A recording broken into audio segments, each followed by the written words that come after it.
So hi, I'm Aly Higgins, brand ambassador at Scottish Gin Society, and today I have Seann Murphy with me, who is a journalist for Scotsman and a world-renowned author and co-host of Talk Gin podcast. So welcome, Seann. Hi. How you doing? Thank you very much for coming along. That's the first time I've ever been described as world-renowned, but I'll take it. Well, you know, you will be one day. Yeah. So Seann has very kindly agreed to come along and taste Glaswegin. The only problem for me is this is one of the only gins I don't have in my book. So well, it is relatively new, by the way. It is December. It launched. So it is an incredibly new gin, launched just before Christmas, December 2018, and their website's only gone live today, actually. Yeah. So it's a really pretty website as well. Actually, we're just on it a wee while back to have a look and see. Yeah, but I think the whole thing and the whole ethos behind this gin is that it is a celebration of your city. Yes, no, definitely. And what I think is really interesting is the bottle. It's the first time I think I've seen the bottle on its own, because normally they have two of them, so they can best show off the amazing label with the Glaswegin on one side and gin on the other. So it's quite interesting just seeing the single bottle on its own and how it stands out. It's fantastic, because the whole thing about this bottle is, if you can see it, is like Glaswegin.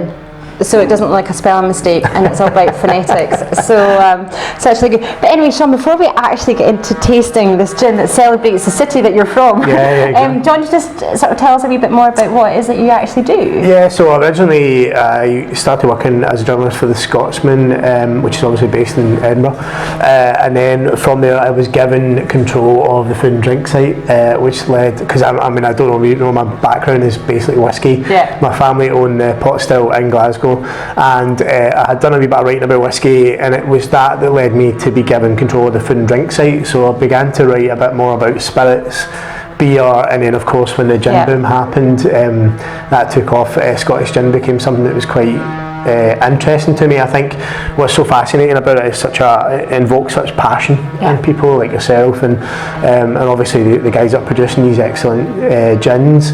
And going from there, being able to write about it, I was then asked to write a book, which was absolutely terrifying, but it was really good fun. And actually getting to speak to, I think it was 49 producers I put in the book, and they end up, it was amazing, because these guys from all over the country, all different positions in life. You know, some of them are these massive companies that have been making whiskey for years, are making gin, and then there's right down to one-man operation. So you get to meet amazing makers like Darren. Yeah, I mean it's been really good fun. I think that's the most interesting aspect of it, and I think that's what led, when I was originally asked to do the book, I thought it was just going to be a kind of guide to 50 Scottish gins, and I think that's what they were aiming for. But I think for me the interesting story, the sort of duality of it, is it's not just the gin that you're getting, it's not just a liquid, it's the whole background of the people who make it. These people are so passionate about what they do. Some of them are foraging their own botanicals, other ones are studying for years to learn how to do it, and some of them are just so excited about gin that they've just gone out and done it. So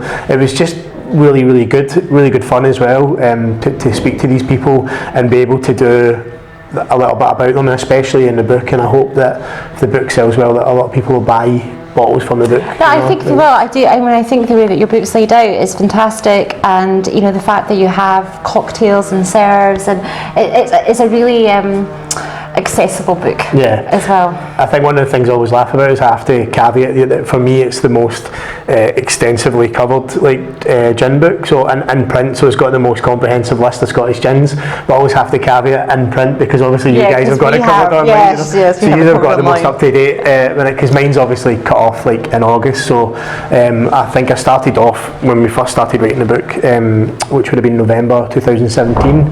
There was only maybe about, when we spoke about it, was it like 25 to 30 or something like that, producers that were making gin. Of distillery, but now it's over 70. Yeah, and by the time I'd got to August, which is when the book was coming for deadline, I mean I think it almost tripled that, and then from there it's still going on. There's another 5 or 6. Yeah, I mean there's more distilleries opening up this year that we know about. So thank you so much for telling us a bit about yourself. So shall we try this gin? Yeah, no, definitely. And that's the exciting part of the book. It is the exciting bit. I mean, that's the first time I've tried it, so quite looking forward to it.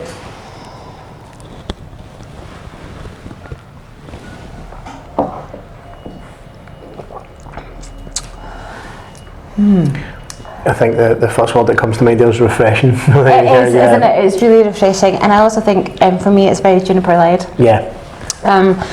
But also, I think it's got such an exciting array of botanicals as well. And yeah, I mean, I was intrigued to see the pink peppercorns, how they were going to play there, and you actually just feel that little spice at the end, which I really like. I think sometimes with spice gins, they can overpower. They can be too, like sometimes if you've got like cumin or something in a gin, it can be too, it's the first thing you smell or taste. Yeah. But with like pink peppercorns, you just get that nice sort of like tingle at the back, which I quite enjoy. It's a nice mouthfeel when you're drinking it. I mean, not everybody will drink it neat, obviously, but it's quite nice to get that. No, I think so too, and I think the thing with pink peppercorns especially is it balances the fruit that's in the gin, so it doesn't make it too overpoweringly.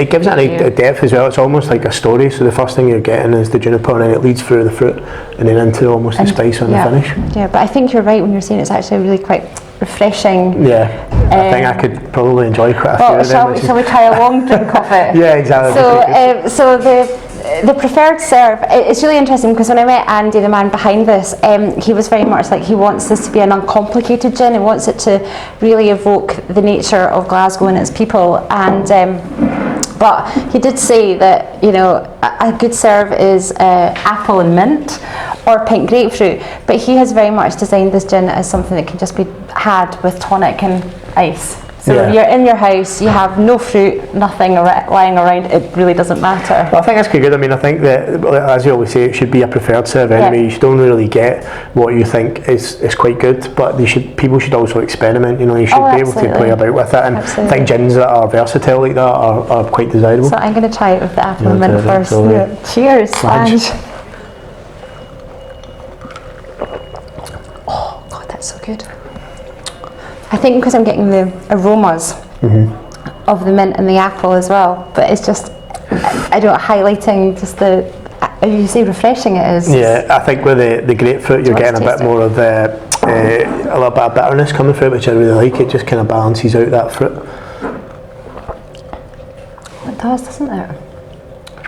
I can imagine drinking that on a summer's day. Oh, that probably for me is the one I would. Yeah. I mean, I like grapefruit, but I think we have to be honest. How many people have mint and apple kicking about their kitchen? The mint really, like I say, probably just for the nose anyway. I mean, really, the apple's going to give it that little bit of additional sort of. I'm going to say, really, obviously it's not citrus, but it's that kind of tartness that you quite enjoy. No, I like it with pink grapefruit too, so that's good. So we're really happy with this. Yeah, exactly. Fantastic. Well, thanks again. Thank you for coming, and thank you for watching. Thank you.